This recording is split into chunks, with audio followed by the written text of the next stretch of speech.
Oasis Audio presents Hardy Boys Adventures Number 5, Peril at Granite Peak by Franklin W. Dixon. Read for you by Tim Gregory.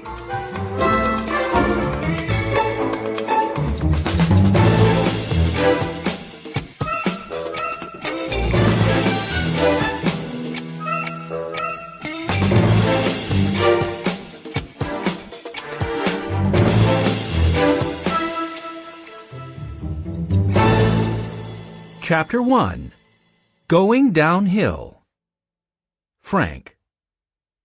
"Heads up, Frank!" Joe shouted. "Coming through!" I glanced up from adjusting my boot buckle.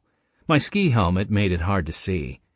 But my brother was impossible to miss in his red and blue jacket and tricked-out mirrored goggles.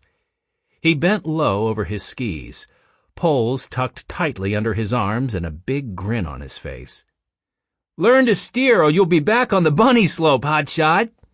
I yelled with a laugh as he whizzed past me. Then I looked over my shoulder to check on our friend Chet Morton. Chet was the reason Joe and I were in Vermont, but that didn't mean he was an expert skier. Not even close. My eyes widened as Chet's skis almost crossed while he was negotiating an easy turn. He lurched and started to fall, but somehow righted himself. "Nice save, buddy," I called helpfully. Chet turned his head and squinted at me. It looked like his goggles were crooked. He was picking up speed as he slid downhill. Just ahead, Joe had executed a crisp stop and was looking back as well. "Look out, Chet!" he hollered. "Tree!" Chet whipped his head around just in time to see the huge spruce hurtling at him. Well, technically he was hurtling at it. Whatever. The effect would be the same if the two collided. "Turn! Turn!" Joe and I yelled at the same time. Chet leaned hard to the left, missing the tree by inches. Phew!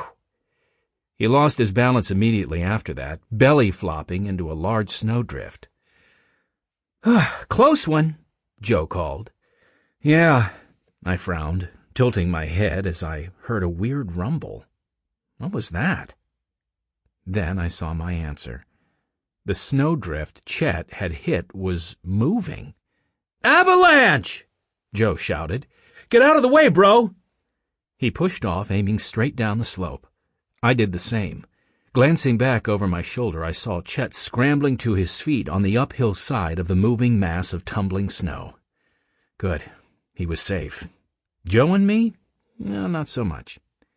There was a snow-covered pile of rocks just ahead, so I bent low, leaning into a tidy parallel turn to avoid it. I looked over, expecting Joe to follow, but he was still heading straight down. "Look out!" I yelled. Too late. Joe was headed straight for the rocks, and the avalanche was coming fast. If he wiped out, he'd be buried. I held my breath as Joe reached the rock pile.